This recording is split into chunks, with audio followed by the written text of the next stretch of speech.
നമുക്ക് പുതിയ ക്ലാസ് നോക്കാം. ദാറ്റ് ഈസ് സ്ട്രെപ്റ്റോകോക്കസിൽ വരുന്ന ഗ്രൂപ്പ് എ ബീറ്റ ഹ്യൂമലിറ്റിക് സ്ട്രെപ്റ്റോകോക്കയാണ് നമ്മൾ നോക്കുന്നത്. That is streptococcus pyogenes. നമ്മൾ ഇതിന്റെ മോർഫോളജി നോക്കുന്ന സമയത്ത് it is 0.5 to 1 micron in diameter ആയിരിക്കും. they have arranged in chain ആയിരിക്കും. This chain formation is mainly due to its cell division occurs in one plane and the newly formed daughter cells are failed to detach from the parent cells, so they are appear as long chain. Then the chain formation is mainly dependent upon the growth factors present in their medium. It is normally encapsulated bacteria, it is non-sporing and non-motile organism. Their culture characteristics, they are aerobic and facultative anaerobes. Their optimal growth at 37 degrees Celsius. For their optimal growth, the media should be enriched with whole blood, serum, acetic fluid or glucose. In case of fluid media or in case of liquid media, we can always consider it as a serum broth. That is, after overnight incubation, in case of serum broth, there is an appearance of granular growth with a powdery deposit appear after 24 hours of incubation.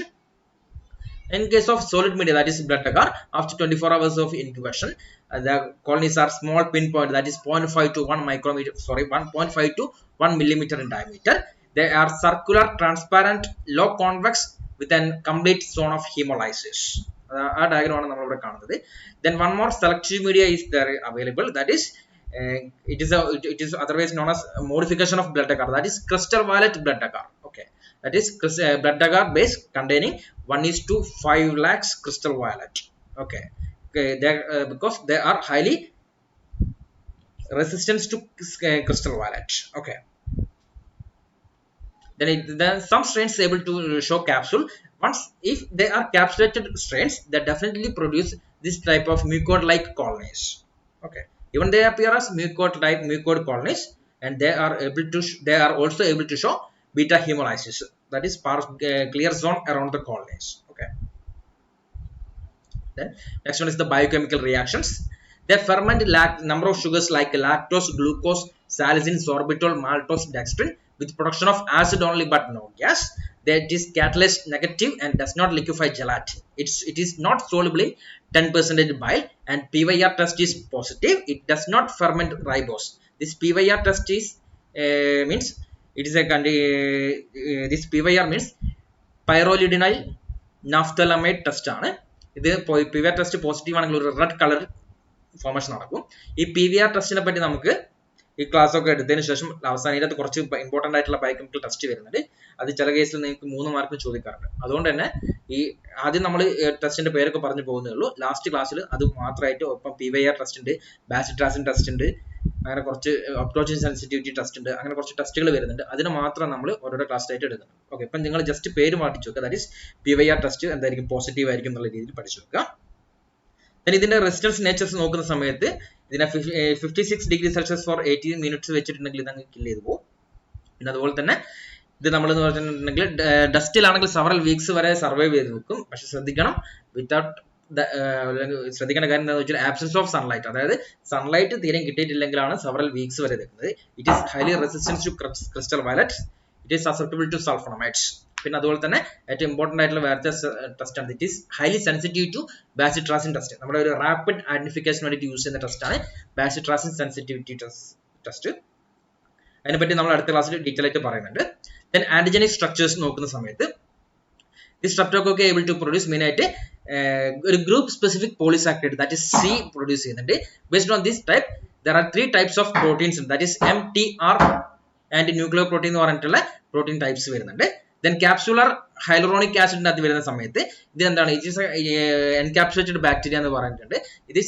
ഇതിന്റെ capsule is made up of hyaluronic acid capsule ആയിരിക്കും. ഇത് എന്താണ്, ഈ ഒരു capsule നിങ്ങൾക്ക് അറിയാം ആന്റിഫാഗോസൈറ്റിക് activity ഉള്ളതുകൊണ്ട് തന്നെ they act as a virulence factors എന്നുള്ള രീതിയിലാണ് പറയുന്നത്. capsular hyaluronic acid എന്താണ് അതിന്റെ ആന്റിജനിക് സ്ട്രക്ചേഴ്സ് എന്ന് പറഞ്ഞിട്ട് consisting of fimbriae and mainly used for attachment and highly antiphagocytic ആയിട്ടുള്ള ക്യാപ്സൂൾ ഉണ്ടാവും. then protein antigens ഉണ്ടാവും, then group specific carbohydrate ഉണ്ടാവും, then peptidoglycan layers ഉണ്ടാവും. ഇത്രയാണ് ഇതിന്റെ മെയിൻ ആയിട്ട് വരുന്ന ആന്റിജനിക് സ്ട്രക്ചേഴ്സ് എന്നുള്ള രീതിയിൽ പറഞ്ഞത്. നമുക്ക് ഇതിനെ പറ്റി ഡീറ്റെയിൽ ആയിട്ട് നോക്കാം. First one is the group specific polysaccharide antigen.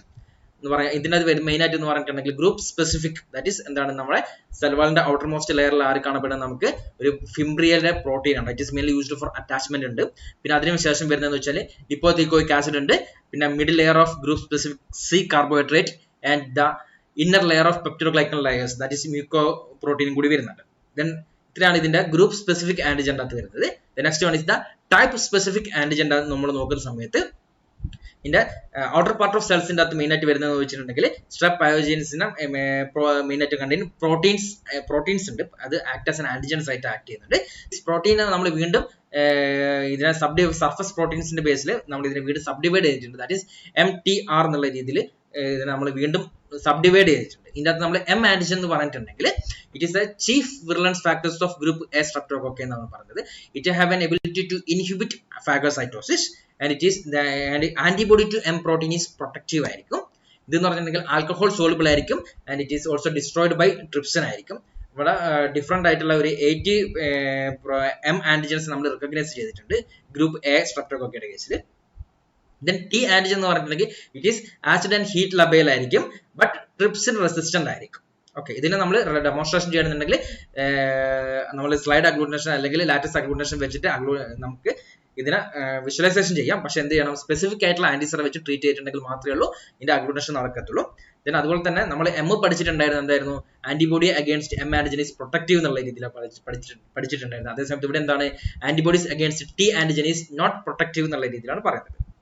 Next one is the R antigen.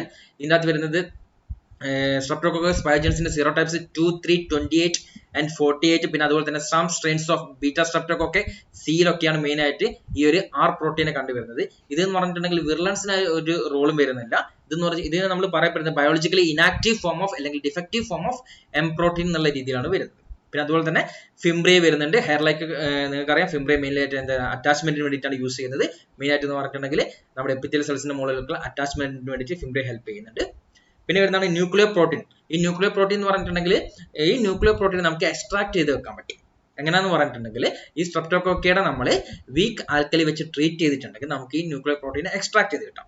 അങ്ങനെ എക്സ്ട്രാക്ട് ചെയ്തിരുന്ന സമയത്ത് എന്ന് പറഞ്ഞിട്ടുണ്ടെങ്കിൽ നമുക്കൊരു മിക്സ്ചർ ഓഫ് പ്രോട്ടീൻസ് ആണ് വരുന്നത്. ഇതിന്റെ അകത്ത് മിക്സ്ചർ ഓഫ് പ്രോട്ടീൻസും ഉണ്ടാവും. പിന്നെ അതുപോലെ തന്നെ other substances called P substances എന്ന് പറഞ്ഞിട്ടുള്ള ഒരു സബ്സ്റ്റൻസസും ഉണ്ടാവും.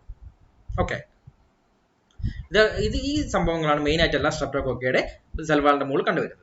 ഈ അതർ ഫാക്ടേഴ്സിന്റെ അകത്ത് വരുന്നതാണ് ഈ M അസോസിയേറ്റഡ് പ്രോട്ടീൻ. ഈ സ്ട്രെപ്റ്റോകോക്കയുടെ കേസിൽ മെയിൻ ആയിട്ട് കണ്ടുവരുന്നുണ്ട്. ഇതിന്റെ അകത്ത് സം M ടൈപ്സ് എന്ന് പറഞ്ഞിട്ടുണ്ടെങ്കിൽ എന്തായിരിക്കും, നമ്മുടെ സിറം ഒപ്പോസിറ്റി ഫാക്ടേഴ്സിനെ പ്രൊഡ്യൂസ് ചെയ്യാനുള്ള കപ്പാസിറ്റി ഉള്ളതായിരിക്കും. ഓക്കെ, ഇത്രയാണ് ഇന്നത്തെ ക്ലാസ്സിൽ വരുന്നത്. ബാക്കി നമുക്ക് അടുത്ത ക്ലാസ്സിൽ നോക്കാം. ഓക്കെ.